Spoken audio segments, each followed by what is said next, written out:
What does this version of Ra's al Ghul, the head of the demon, want with Superman? Let's talk about it in Absolute Superman number 10.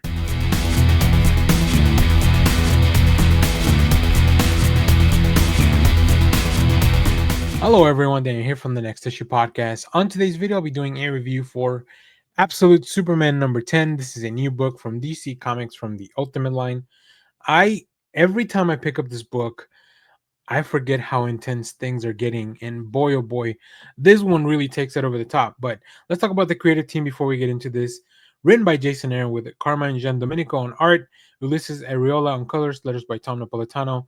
Uh, Rafa Sandoval was not on this issue, but man, Giandomenico does such a good job just really making this feel like the world that we have been living in for 10 issues, right? Of course, Rafa is not on every issue, but it really, like all the artists that they've gotten for this, whether it's the standalone Brainiac story or something else, they really feel in the same vein. They draw all the characters very similarly, so they're adapting the style. I believe the colorist has been consistent of Ulises Ariola. That really adds a lot to that because the color palette remains the same, which means that a lot of the stuff is going to hit very similarly. I love this series because of all the stuff that Jason Aaron just kind of rebuilding this world from scratch. It's very, very cool, and they've introduced so many cool aspects. But I like the idea that in this world, in this absolute universe, the Lazarus Corporation, Ra's al Ghul, like his whole empire, he's really interested in Superman instead of Batman, right?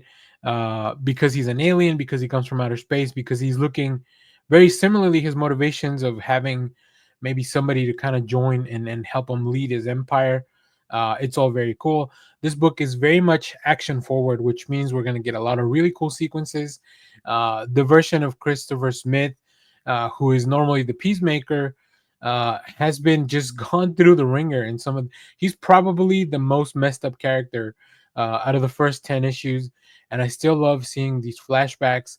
I love the idea of Kal-El being old enough to understand what he's leaving behind in his world, but not old enough to be able to do anything about it, right? His parents still send him to this earth, and he really only has his armor soul to kind of bring it, like help him come up to speed and figure out what's going on, what he needs to do. But when the head of the demon, when Ra's al Ghul maybe gets the better of him, what is the plan then?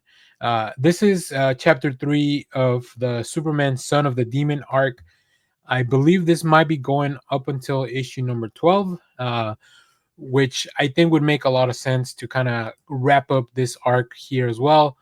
Um, and how does this version of Brainiac really feel about all this, right? Brainiac was looking for his own type of freedom, but we don't know where that's going. So yeah, Jean Domenico and Ariola really making this world feel so intense, so alive.